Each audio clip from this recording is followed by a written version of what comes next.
Hello and welcome to another edition of An English Guy Watching Wrestling. I'm the English Guy, I'm Nick. Thank you so much for clicking on another video, I really do appreciate it. And this one, we're going to be covering the 26th of April 2021 edition of AEW Dark Elevation. And it was actually quite a good show. With that being said, jump right into it. The opening matchup was between Chuck Taylor and Ray Phoenix. And I've got to say, I'm loving the feud between Death Triangle and best friends right now. It's been so entertaining to watch. And when you put Chuck Taylor and Ray Phoenix in the same match, you are going to get a good match. And that's exactly what you got for this opener.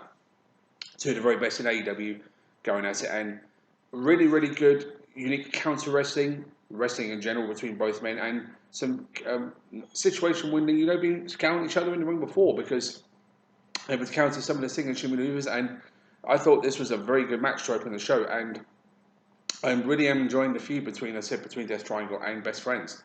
I think this has got a real potential to really steal some shows. And the one thing I will say about Best Friends is I've been involved in the past in some incredible matches. Obviously, their feud with Miro and Kip Sabian, Proud and Powerful, were both just so good and very unique to see them continue on. And I think it's going to carry on in that way because you can't not rely on the Best Friends in those kind of matches. And when you put Death Triangle in the equation as well, you are going to get great stuff. And this was great stuff. And I think this was more or less one of the matches of the night for me. And this was the opening match. So I can't really fault that. And Ray Phoenix and Chuck Taylor just put on a superb wrestling match between two accomplished veterans who are two of the very best in AEW. You're not going to get a good match out of those two. And you definitely got a good match out of these two men. So definite thumbs up to both men for producing a superb match. So great opener. Well done.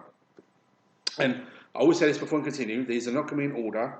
These are going to be on the list I have. But I will get to the main event, which was a superb main event. So, we also had FTR versus the Hugh brothers. Now, FTR haven't had many matches since forming the pinnacle, shall we say, of MJF, Wardlow, and Shawn Spears, and of course, Tony Blanchard.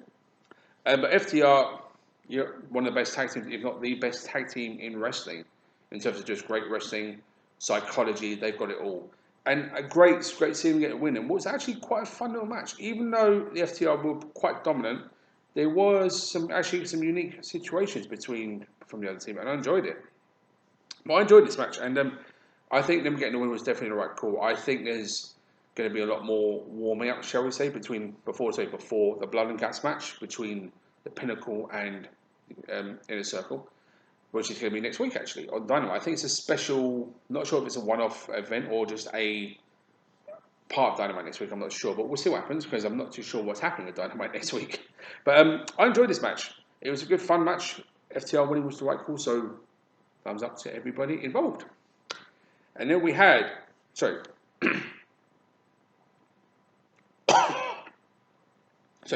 Big Swole and Red Velvet versus Nyla Rose and Maddie Renkowski. And talk about an unusual match. This was it. You can't really understand. I can't really begin to absolutely love Red Velvet and Big Swole as a tag team. Of course, them forming a trio of Kyle and King has been happening lately on AEW Dark and AEW Dark Elevation, respectively. I love it, and I really, really do like them as a trio or as a tag team in this case, and they just work. It just works, and it's great to see Big Swole back in the swing of things in full swing, shall we say, to use that word again, after her unfortunate situation with Crohn's disease yet again.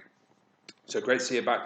As I said, her Red Velvet just works, and it's great stuff, and I really am liking it, and I wouldn't mind seeing more of it perhaps on Dynamite, because I think there's real potential there for them as a tag team. Of course, Kyle and King as well. Against Nyla Rose, of course, if you know who Nyla Rose is, you know she's the most powerful woman in terms of the in-ring ability in AEW, and she's also one of the best, of course, former AEW Women's Champion. Great athlete. I think she's fantastic.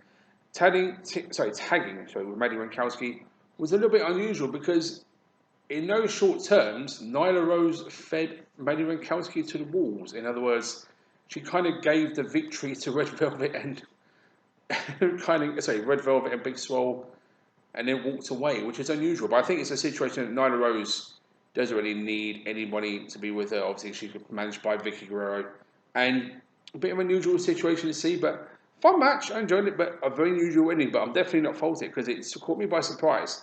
because I know that Nyla Rose is kind of trying to get back in the hunt for the AEW Women's Championship at some point, I'm sure.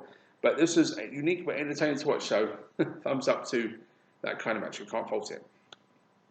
We also had Orange Cassidy versus Dean Alexander, and Dean Alexander is a member of the Nightmare Factory. I do know that.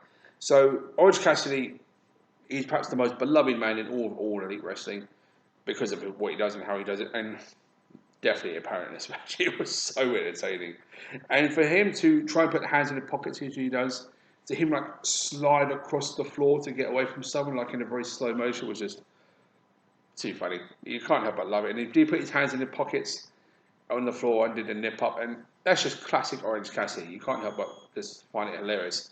And of course, one with the orange orange crush, the punch, sorry. But it was a fun, entertaining but short match. But of course, entertaining is always going to be the name, and they will when it's with Orange Cassidy. So definite thumbs up to that. So well done. We also had Scorpio Sky and Ethan Page versus Alex Reynolds and Dark Order's number 5. Now, of course, obviously, the Dark Order have been chopping and changing the tag partners as of late because of obviously the injury to John Silver. And I heard that John Silver, Rebecca said, I'm so glad, and I really like John Silver.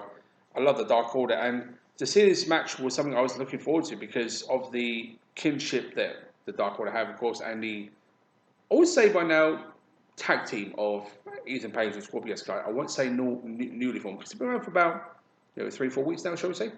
So, but they just work as a tag team because Scorpio Sky is one of the best all rounders ever in AEW, and Ethan Page is just so good and so good at his gimmick. All we go Ethan Page, and he's just so good in the ring. And these two worked very well together, and it gets a very game Dark Order, and this was actually quite a good tag match. I thought this was one of the best matches on the show, to be honest. The exchanges between all four men was superb. Some very unique counter wrestling. I enjoyed this one, I really did, and this was a superb tag match, and I definitely wouldn't mind seeing more of these guys go in the future with it. More members of the Dark Order versus Ethan Page and Scorpio Sky. So definite thumbs up to all four men for producing a very good match. So really enjoyed it. We also had the Acclaimed versus Liam Gray and Adrian Alainis. Now, if I'm not, yes, I'm right. This is Anthony Bowen's first match back since injury. So the Acclaimed are now back as a tag team, and so glad to see, because I didn't realise at first, I said this before, the Acclaimed were not actually a tag team until they arrived at AEW. So they were put together, and it just works. It just works very well, and I kind of like the Acclaimed. I wasn't too sure about them at first, so I thought, okay, see what happens, see it keep on going the way they do. But they've been used very well, and they've been given the right opportunities, and they showed it in this match. It's like Anthony Bones never lost a step after his injury, and of course, them getting the win was definitely the right call. And the Acclaimed, one of the most entertaining tag teams in all of AEW, if not wrestling right now, because they're just so good to watch. Smooth as silk in the ring, both very good, and of course, like I said, Anthony Bones has a misstep, so great to see him back, and thumbs up to all four men for this one. I think, yes, that brings us to the main event, which was Joey Janela versus Matt Sydal. And I will definitely give this match a night. And as far as I know, I've never seen these two wrestle a match before. And Joey Janela getting a rare singles outing in AEW. He got one last week, actually, to be fair. But again, rare, shall we say then, but against a very game Matt Sydal. And Matt Sydal has been one of my favourite wrestlers for many years. And this was a superb main event. You could tell when it's a very unique clash of styles, shall we say, because Matt Sydal, kind of an all-rounder these days, against Joey Janela, who's starting to build his repertoire a little bit as a more all-round wrestler too. And still a bit of a risk taker, but that's Joey Janela. That's sometimes how he does things. Nothing wrong with that at all. But this was a very good main event, and it's a match that was very back and forth. I really couldn't pick a winner until the main event, until the end of the match when Matt Sydal did get the pinfall. But this was a very good main event, and I enjoyed it a great deal. When you've got two wrestlers like this who are veterans by now, who know what to do, who've worked very well together, you are going to get a great match, and you definitely did. This was a matchup I would happily watch again any other day of the week, and I really mean that, because when you've got two talents who work each other's style, off each other's style very well, like these two did, it's just going to work, and it worked very well. This is a superb main event. To top off, just double check there's all of them before I finish.